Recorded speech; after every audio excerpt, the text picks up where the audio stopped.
Hi everyone, welcome back to Basic Beginner Budgets. I have to apologize, I haven't done a video in a while. Just a lot of things with life going on. Let's just say the struggle bus is coming down the road at 5 miles an hour and we're running at about 6 miles an hour for the moment. But let's talk about what's been going on. In the last video, you all know my husband was at blind rehab and he's home now.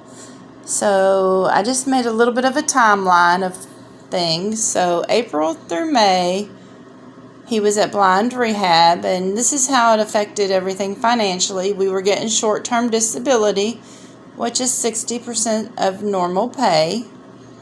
And then May through August, he had returned to work, but he was only working 20 hours a week and pretty much suffering through that. So we still wasn't back at our normal pay, which is okay, but when you're used to having two full incomes and you go to 1 1/3 and then 1 1/2, it kind of takes its toll. And then in August, he's not working at all right now. Physically, it's just pretty much unbearable for him. So we had that going on. And then in August also we had to have some car repairs that were about $400.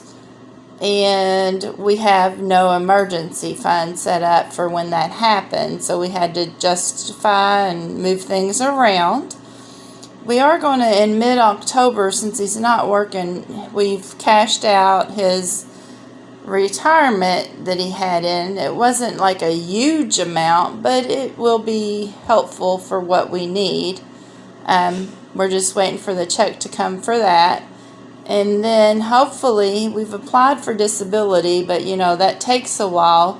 So we're hoping for that to go through by the end of the year. He goes in October and meets with their doctor. And if I remember correctly, that's like one of the last steps of it all. So hopefully that will go through. We'll see how that goes. I'll keep you all updated.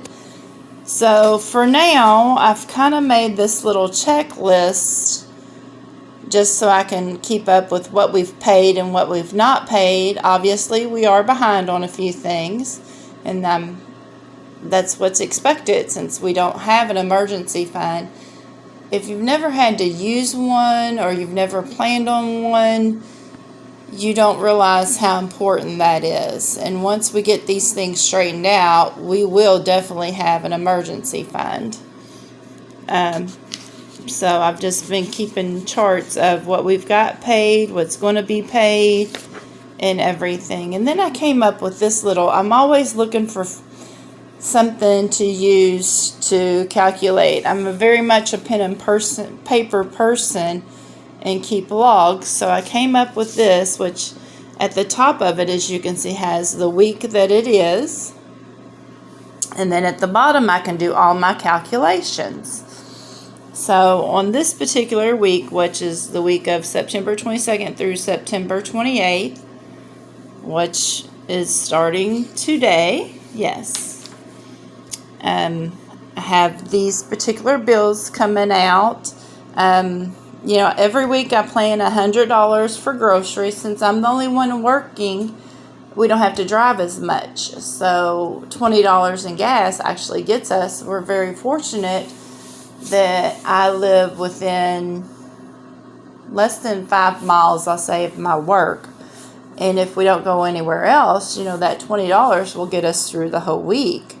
And then I have $100 for groceries. We pretty much eat a pretty basic diet, and we eat a lot of the same stuff over and over again, which I guess is boring, but that's us, pretty boring. And these are some other of the little bills that I have to pay this time. But like I said, I like to do, and I may have a little overtime on this check. They've opened up overtime at work, but with our work, they say, oh, we'll have overtime next week, and you'll go in Monday and do a little bit of overtime, but then they're saying, oh, we don't need you on Tuesday, so you won't be getting any overtime. So I really can't count on that. but it's there, so hopefully I'll be able to get some in the next couple of weeks, which will be great. And then the other thing we're kind of doing, or I'm trying to do, is I can a lot of stuff. My garden wasn't very productive this year because we got a bunch of ground bees, and I'm actually allergic to bees. So I didn't spend much time in the garden or grow a big garden, but I've still been trying to can and put things back, and build somewhat of a pantry. Say 1 week we have a little extra money, I'll buy extra things that week, and then I don't have to buy them the next week. So that's kind of works out for us, and I just need to build our pantry back up, because as this has been going on, I've just kind of let it go to do other things, and I need to get back on that. And I'm in the middle of moving things around, like making my spare bedroom a pantry, because it's just me and him, and we have a 3-bedroom home with a basement, but I don't do stairs very well since I've had a couple of strokes. I get around okay, but stairs are not a favorite of mine. So I try to keep everything upstairs and not have to do this going down to the basement. But pretty much that's what's been going on. And hopefully, we'll get all this straightened out. But right now, we're about 1 mile per hour before the struggle bus. And we'll just take that ride and see how it turns out. And I'll share that with you all. And as I've told you all many times, and you can see by our finances, I'm by no means a financial expert. I continuously watch different videos. The one thing that I do want to get into is the cash stuffing envelopes. And I've tried to do that, but every time I get anywhere near it, I usually do the 100-day challenge one. But as soon as I get a little bit in there, I'm having to take it out for whatever reason. And that's just life. So hopefully we'll get it all straightened out and I can get on with that. And I've been trying to do the cash stuffing for our car tags, which will be due again in July, not January. Good Lord. But those are some of the things I'm working on, and hopefully we'll be able to start paying off some of the credit cards once we get the disability gone through, because we'll have my income and then we'll have that. So we'll be on a good track then if nothing else happens.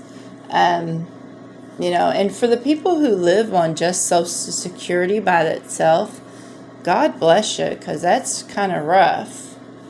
But yeah, so that's where we're at. And like I said, as soon as I get the pantry kind of straightened out, I'll show you some of the ways I've saved money with that. I planted a fall garden, so I'll be saving some money with those vegetables. But yeah, we'll see where we end up. And I just want to say thank you for everybody for watching. Again, I'm sorry that it's been so long since I posted. Oh, and by the way, if you're hearing a strange noise, that's my dehydrator. I've got some tomato pulp from where I was making some tomato sauce, and I'm going to turn it into a powder, and I'll show you how to do that if you'd be interested to help save money from buying tomato paste or tomato sauce, or just use it for seasoning. Tomato paste isn't really expensive to buy a can of it, but if you can do this and save yourself money, everything helps. Everything, no matter how little it is. Well, I just want to say thank you for watching, and if you like it, subscribe, and we'll see how we get through this struggle bus ride. And be kind to everybody. You all have a nice day, and hope you have a good work week. Bye.